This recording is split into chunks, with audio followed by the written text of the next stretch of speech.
வன உரிமை சட்டத்தை தமிழகத்தில் உடனடியாக அமல்படுத்த வேண்டும் என்பன உள்ளிட்ட கோரிக்கைகளை வலியுறுத்தி பிப்ரவரி 13ஆம் தேதி சென்னையில் மலைவாழ் மக்களின் காத்திருப்பு போராட்டம் நடைபெறும் என அறிவிக்கப்பட்டுள்ளது. தமிழ்நாடு மலைவாழ் மக்கள் சங்கத்தின் மாநில மாநாடு சேலத்தில் நடைபெற்றது. இதில் தமிழகத்தில் வன உரிமை சட்டம் 2006 அமல்படுத்தாமல் இருப்பதற்கு கண்டனம் தெரிவிக்கப்பட்டது.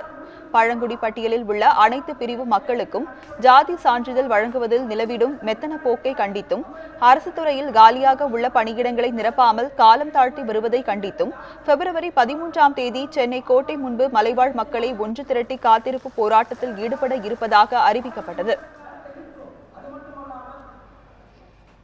சட்டத்தை அமலாக்கப்பட்டு அதன் மூலமாக பல்லாயிரக்கணக்கான ஏக்கர் நிலங்கள் பழங்குடி மக்களுக்கு உரிமை அளிக்கப்பட வேண்டும்.